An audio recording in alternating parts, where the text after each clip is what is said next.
ஹரி ஓம். ஓம் வியாலாய நமஹ. வியாலவத் கிரகீத்தும் அசக்கியத்வாத் வியாலஹா. இது பாஷ்யம் கொடுக்கின்ற விளக்கம்.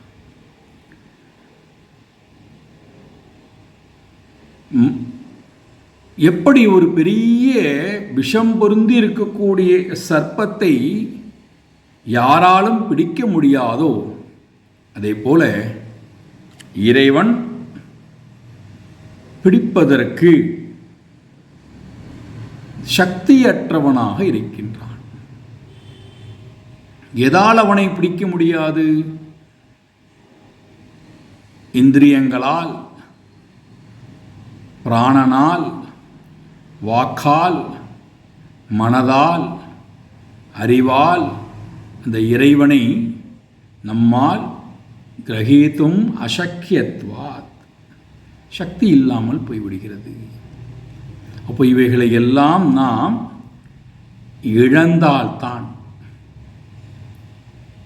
நம்மால் இறைவனை கிரகிக்க முடியும், அடைய முடியும்.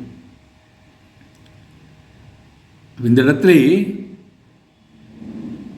இறைவன் பிடிப்பதற்கு சக்தி இல்லாதவன் சர்ப்பத்தை போல என்று சொல்லும்போது, சர்ப்பத்தை உதாரணம் கொடுப்பது என்பது இந்திரியங்களுக்கு உதாரணம் கொடுப்பார்கள், பிராணசக்திக்கு உதாரணம் கொடுப்பார்கள்.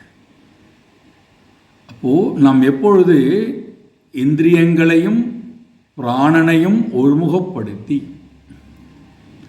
மனதை உடலிலிருந்தும் இந்திரிய விஷயங்களிலிருந்தும்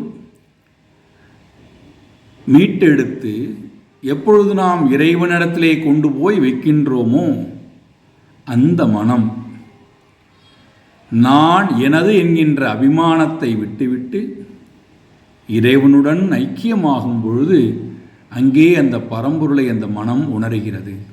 அதல்லாதவரை இந்த மனதாலும் அந்த இறைவனை அபிமானம் கொண்டு கிரகிக்க முடியாது. ஹரி ஓம்.